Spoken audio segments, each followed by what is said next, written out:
Naku po, mga kababayan, eto na naman. Breaking news ito.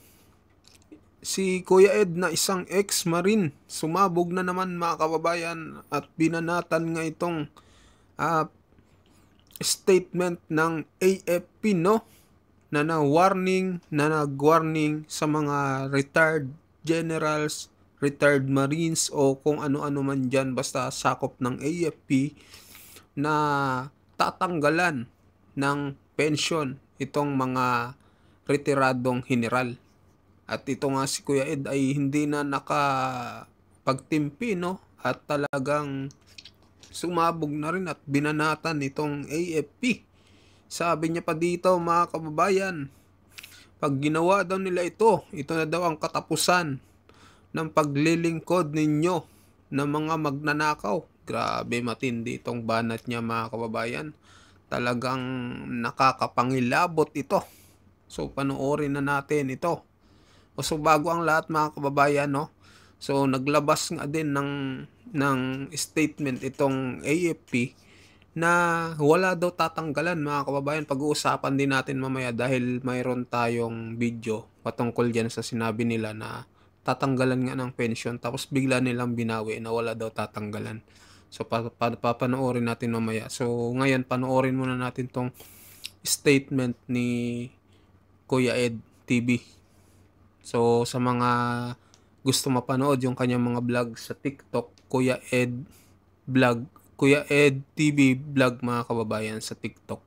Sa Facebook, Eduardo Aryo naman yung kanyang pangalan. So eto na guys, panoorin na natin. Magandang umaga, no? Muli ang Kuya Ed. Comment ko lang sa marami at marami na opisyal at enlisted personnel trying to move the pensions of individual dahil sa involvement sa panawagan ng Marcos resign. Kung may advisor ka man, 100 times nyong isipin. Dahil ang gagawin nyo ay ang katapusan na ng paglilingkod nyong mga magnanakaw. Ako mga kababayan, matindi no, ang binatawang salita ni Kuya Ed. Maigsi lang, pero grabe no. Talagang tagos sa puso nitong mga corrupt politician dito sa Pilipinas itong banat niya. Talagang binanatan mga kababayan. So, anong opinion nyo dito sa kanyang mga sinabi at mga binitawang salita? Talagang nakakapangilabot mga kababayan. So, panoorin naman natin ngayon itong interview no sa AFP. Ito ba yun? Ito mga kababayan. Sabi, retired military personnel na nagbabahagi ng maling informasyon, posibleng mawala ng pension. Ayan, sa AFP. So, balita ito ng News 5 mga kababayan na hindi ito fake news kasi mismong sila din ang nagsabi nito na nagbabahagi ng impormasyon, posibleng mawala ng pension. So, mga retired military, sila din ang nagsabi. So, mamaya papanoorin din natin yung balita na wala daw tatanggalan ng pension. So, bakit biglang binawi mga kababayan, di ba? Nakakagulat. Ibig sabihin natatakot tong mga to. So, panoorin na natin ito. On rules, ma'am, based on your rules, kapag retired na ang isang opisyal, pwede pa bang habulin ng court martial? Civilian. Ayan no, mga kababayan, nakalagay, retired military personnel na nagpapakalat ng fake news, posibleng tanggalan ng pension. Yun ang nakalagay, di ba? Paano magiging ano yan, maling impormasyon na naman daw yung mga pinakalat? Eh sila na mismo ang nagsabi. Yan nga po yung category nila. So, hindi na But pwede. ito nga pong sabi natin, since nagre-receive po sila ng pension, pag-aaralan po natin kung how this will fall into play. Diba? Pag-aaralan daw nila. So, warning sa mga retired military So pwede silang mawalan ng pensyon, ganun po ba yun? If the legal channels determines that this is so, then we will follow po. Meron po ba kayong message sa mga retired na sabi ni Colonel Trinidad ay Admiral nagpapakalat ng fake news? Ano po bang pinapakalat ng fake news ng mga retired? And may mapapangalanan po ba kayo na retired na nagpapakalat ng fake news? Nagpapakalat ng fake news, nagsasabi lang naman sila ng mga hinaing nila. Yung mga corruption na nangyayari sa Pilipinas, fake news ba yung mga sinasabi ng mga general? Diba? Grabe mga kababayan. Talagang ibang klase yung nangyayari ngayon sa Pilipinas. So, panoorin ulit natin. Yung mga pangalan, I think is obvious, nakikita nyo naman sa social media na ito naman ay open to the public, yung mga pinopost nila. Ang importante dito, yung totoo lamang, ang babanggitin natin. And Totoo naman sinasabi ng mga ng mga retired general. huwag nating haluan ng malis, huwag nating haluan ng konting double meaning yung ating mga mensahe na ang taong bayan ay malilito, ang kasundaluhan ay malilito. Kailangan ang message natin very clear kung saan talaga tayo. Kung ang problema ay corruption, ang sagot doon ay higpitan ang project management. Hindi umaklas ang militar. Hindi palitan yung gobyerno. Bakit? The moment you change your message and you call for a regime change in the government, ang tanong, sino ang makikinabang Taong bayan. pag napalitan yung ating gobyerno? Ano po bang nyo ngayon? Ano ba po nakikita nyo ngayon dito sa gobyerno natin, mga kababayan, di ba? Sobra ng korupsyon. Kaya nagagalit na ang taong bayan. Ano opinion nyo dito, guys, sa sinasabi na ano bang pangalan nito? Basta Admiral to eh.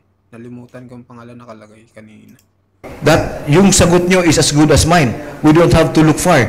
Kaya importante sa ganitong panahon, ngayon, ay magkakaisa tayo. Alagaan natin, we have to secure and to protect the duly constituted civil authorities. Kung ano ang problema ng gobyerno, may kaukulang solusyon. Hindi militar ang solusyon sa problema ng gobyerno. Sir, kung mapanood to ng mga retired officials na sinasabi niyo nagpapakalat ng fake news, anong gusto niyong sabihin sa kanila? Nasabi ko na kanina, totoo lamang ipapakalat natin. Wala kayong warning sa kanila, sir? Totoo naman yun Totoo lamang. Hintayin nyo kung ano ang final result when it comes to the legal implications. Ayan, di ba guys? Ano yun? Sinabi nila yan Ayan, balita ito, October 18, 2025 na retired military personnel na nagbabahagi ng maling impormasyon, posibleng mawalan ng pensyon, di ba? Sila rin ang nagsabi na pag-aaralan, mga kababayan. So, ibig sabihin warning sa mga sa mga retired military or retired general. So ngayon, naglabas sila ng balita, Kailan ba ito? Ito mga kababayan. Ayan, sabi dito, AFP iginiit na walang aalisan ng pensyon, 'di ba? Biglang bawi, mga kababayan, dahil nagsalita na ngayon mga general, Yung mga retired general na nagsasabi ng katotohanan na nangyayari sa Pilipinas. Siguro naalarma na ito, natakot, mga kababayan. Kaya biglang binawi, 'di ba? Kaya talagang mga kababayan, nakakagulat itong sinasabi nila na mali na naman daw yung informasyon na pinapakalat na aalisan daw ng pensyon itong mga retired military. Sila naman ang nagbalita ito, 'di ba, mga kababayan?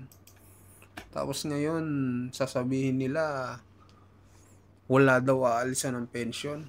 So, panoorin nyo tong balita kung anong pumapalob dito. Samantala, AFP kiniit na walang basihan ang kumakalat na balita ukol sa umunay banta ng Pangulo na tatanggalan ng pensyon ang mga retiradong sundalo. Makibalita tayo kay Mar Gabriel. Mar.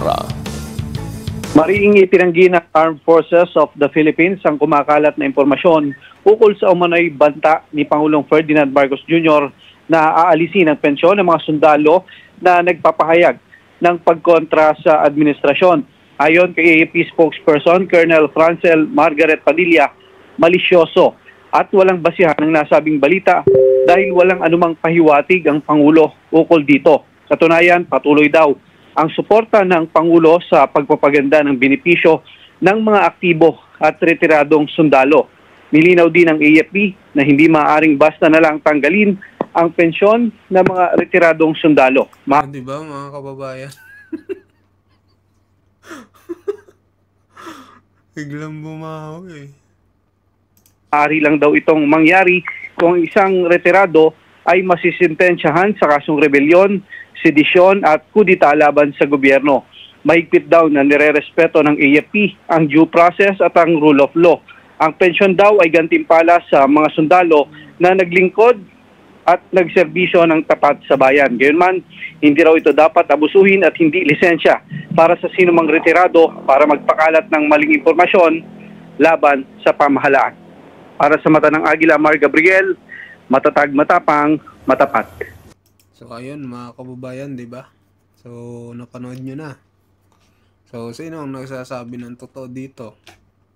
So ano opinion nyo dito mga kababayan? So mag-comment po kayo.